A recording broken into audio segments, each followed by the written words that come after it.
Railway लाईनला material कमी पडल्यामुळे गौड डोंगरगाव रोडवरून मटेरियल नेण्याची तयारी चालू आहे. 2 दिवस झालं रात्रभर कंटिन्यू गाड्या चालू आहेत.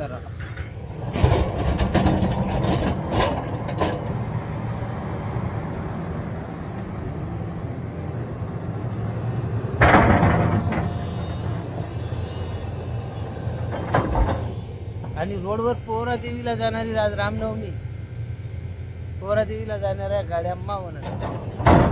आमचा पाळा बसला. ठीक आहे, खालचा दृश्य दाखवतो तुम्हाला. चला,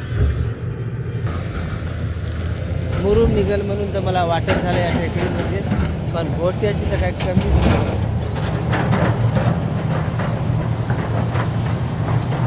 मटेरियल कमी.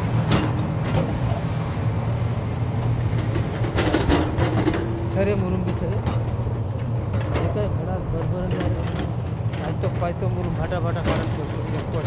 हे बाळा गाडी पलटा. हां, कलटात आहे नी का पलटात आहे नी?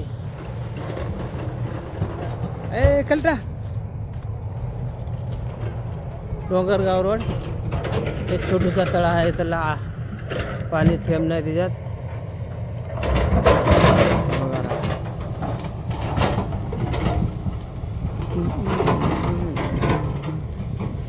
त्याला आणखीन 8 दिवस लागते राव पूर्ण स्वाहा करण्यासाठी. 8 दिवसाला खाता. आता मी तुम्हाला दुसरा दृश्य दाखवतो. 3-4 किलोमीटर जाऊन हा माल चालला कुठं.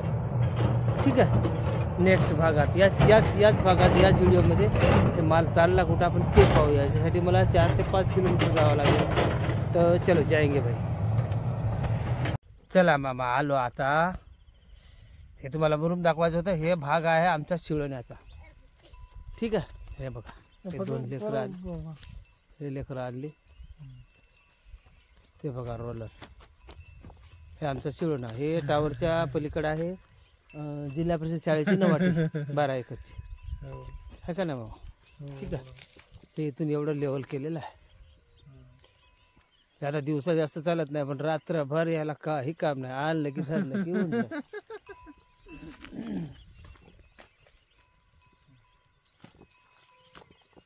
ये लेवल करने का है. लोचन